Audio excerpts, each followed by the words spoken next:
আসসালামু আলাইকুম। আশা করি আপনারা সবাই ভালো আছেন। আমরাও খুব ভালো আছি। চলে আসলাম কেএস দাওয়ান ব্লগের নতুন আরেকটি ব্লগ নিয়ে। সবাইকে কেএস দাওয়ান ব্লগে স্বাগত। তো আজকে এখানে দেখেন 5 কেজি কাঁচা আম নিয়ে বসে পড়েছি। তো কাঁচা আমগুলো দেখেন একদম কাঁচা, খুব সুন্দর রং। তো এই আমগুলো এখন আমি ছিলে নেব। তো আজকে আমি আমের আচার বানাবো। একটা হচ্ছে আমের মোরব্বা বানাবো, আর একটা হচ্ছে আমের ফলি মিষ্টি আচারটা বানাবো। তো এইখানে আমি আমগুলো সুন্দর করে নিয়েছি। এখন আমি সুন্দর করে কেটে নেব। তো যেহেতু গরমের সিজন চলে আসছে, আর আমের সিজনে আচার বানাবো না তা তো হয় না। আর আমের আচারটা সবারই খুব পছন্দ, আমার ফ্যামিলিরও সবার অনেক পছন্দ। তো সেজন্য আমগুলোকে নিয়ে আসছি, এখন সুন্দর করে কেটে নেব। তো এই যে এখানে আমি আমগুলো সুন্দর করে ছুলে নিয়েছি। এখন আমগুলো ধুয়ে দেবো। তো এখানে যে আমগুলো কেটেছি 4 পিস করে, এগুলো আমি আমের মোরব্বা দিব সেজন্য কেটে নিয়েছি। আর এই পাশে যেগুলো ফলি দেব সেগুলো আমি দেখেন একদম চামড়া সহকারে কেটে নিয়েছি। তো এটাতে আমি চিনি দুটোই মিষ্টি হবে। টক আচার আগেই দিয়ে ফেলেছে আম্মু, এখন আমি মিষ্টি আচারগুলো দেব। তো মিষ্টিটা হয় কি, বাচ্চারাও খুব সুন্দরভাবে খেতে পারে। তো এখানে আমি আমগুলোকে একটু কাঁটা চামচ দিয়ে কেচে কেচে দিচ্ছি, যাতে চিনিটা এটার ভিতরে সুন্দর মতো যায়, মিষ্টিটা ভালো লাগে। নয়তো কিন্তু চিনিটা শুধু বাহির দিকেই মিষ্টি লাগবে, ভিতরের আমটা কিন্তু টকটকে লাগবে। সেজন্য আমি একটু কেচে কেচে দিচ্ছি, এতে করে ভেতরে মিষ্টিটা খুব সুন্দরভাবে যাবে। তো খুব সুন্দর করে সবগুলো আমি এভাবেই একে একে কেচে কেচে নিব সুন্দর করে। তো দুটা আমি এইভাবেই কেচে নিচ্ছি, সবগুলো ওইভাবেই কেচে নেব। তো আমের আচার এত সুন্দর একটা আচার এখন আমি বানাবো। তো প্রথমে কড়াইয়ে পাতিলা নিয়ে নিয়েছি। তো আমের আচারটা দিয়ে দিচ্ছে হচ্ছে আম্মু। আর এখানে আমি আমগুলোকে সুন্দর করে ভিজে নিয়েছি কেচার পরে, যাতে যে কালো কালো দাগটার যেই কষ্টটা থাকে সেটা চলে যায়। তো আমগুলোকে আম্মু এখন সুন্দর করে ধুয়ে উঠাচ্ছে। তো আমগুলোকে আম্মু সুন্দর করে এখন আচার দিয়ে দেবে। তো এখানে সরিষার তেল দিয়ে দিয়েছে, আর এখন দিয়ে দেবে হচ্ছে তেজপাতা, এলাচ, দারচিনি। তো পরিমাণ মতো তেল দিয়েই বানাতে হবে। তো এই আমরা যেভাবে বানাচ্ছি এতে করে কিন্তু কোনো রোদে দেওয়ার ঝামেলা লাগবে না, আপনাদের কোনো ভিনেগারও লাগবে না। এইভাবে যদি আপনারা আচার দেন সারা বছর আপনারা সংরক্ষণ করে খেতে পারবেন, কোনো রকম কোনো রোদে বা ভিনেগার দেওয়া ছাড়াই। তো এখন এখানে আম্মু ধুয়ে রাখা সেই আমগুলোকে তেলের উপর দিয়ে দিল। দিয়ে এখন এটাতে আমরা পরিমাণ মতো চিনিটা দিয়ে দেবো সুন্দর করে। তো সুন্দর করে নাড়াচাড়া করে এখন চিনিগুলো দিয়ে দেবো তেলের সাথে মিক্স করে।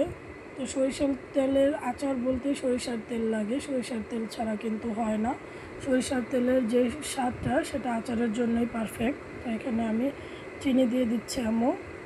তো চিনি 1 কাপ, 2 কাপ, 3 কাপ, 4 কাপের মতো চিনি আমার এখানে দেওয়া লেগেছে, কারণ এখানে প্রায় 3.5 কেজির উপরে আম আমি মোরব্বা দেওয়ার জন্য নিয়েছি। আর 1 কেজির তার একটু উপরে আমি ওই আমের যেই ফলি, যেটা মিষ্টি ফলি, সেটা দেওয়ার জন্য নিয়েছি। তো এখানে আমি এখন চিনি দিয়ে সুন্দর করে নাড়াচাড়া করে একটু ঢাকনা দিয়ে ঢেকে দেবো কিছুক্ষণ সময়ের জন্য। তো ঢাকনা ওঠানোর পর দেখেন কীরকম আমের যেই আম থেকেও তো পানি বের হয়েছে, সাথে কিন্তু চিনি সেটাও পানি বের হয়েছে।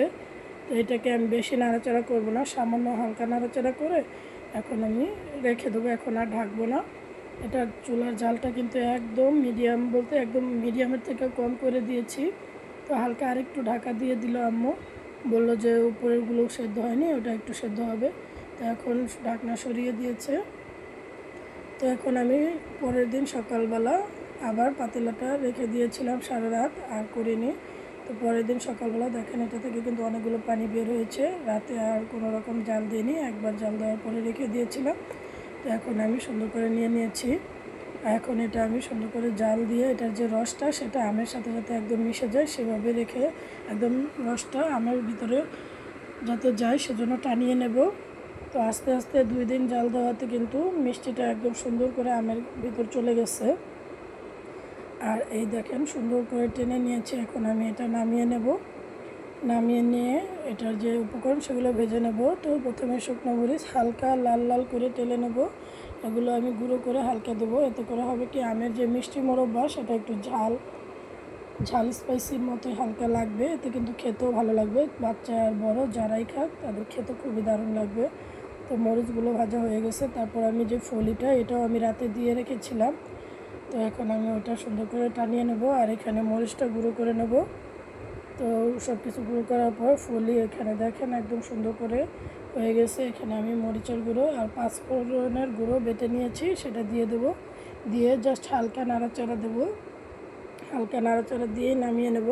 বেশি নাড়াচাড়া দিলে কিন্তু একদম ভেঙে যাবে। দেখেন এখানে কিন্তু বেশি একটা ভাঙেনি, আমার যে ফলিটা সুন্দর করেই কিন্তু হয়ে গেছে। আর আমি মোরব্বাতেও ঠিক সেমভাবে দিয়ে দেবো, কারণ মোরব্বা বেশি নাড়াচাড়া করলে একদম গলে যাবে, সেজন্য। তা আপনারা, আমি বলবো যারা মোরব্বা দিতে চান তারা যে আমের একটা আঁশ আম আছে, সেই আঁশ আমটা দেবেন, তাহলে কিন্তু খুব সুন্দরভাবে মোরব্বা হবে। এইরকম যে থানা যে আমগুলো থাকে সেগুলো দিয়ে দিবেন না। তো আমার আমের এই মতন একটু গলে গলে যেতে পারে। যদি আশালা আমটা হতো তাহলে কিন্তু এরকম আমটা গলে যেত না। তো আমি আমগুলোকে এখন বয়মে ভরে নিয়েছি। বড় বয়মে মোরব্বাটা দিয়েছি আর ছোট ছোট 2 বয়ামে আমি সেই আমের ফলিটা দিয়েছি। তো যেভাবে রেখেছি আর যেভাবে তৈরি করেছি সারা বছরও আর রোদে দেওয়ার ঝামেলাও লাগবে না, আর ভিনেগারও দিতে হবে না, অনায়াসে পুরো বছর খেতে পারবে। তো ভিডিওটি কেমন লাগলো অবশ্যই কমেন্টের মাধ্যমে জানাবেন। ভিডিওটি ভালো লাগলে অবশ্যই লাইক কমেন্ট শেয়ার করে পাশে থাকবেন। আল্লাহ হাফেজ।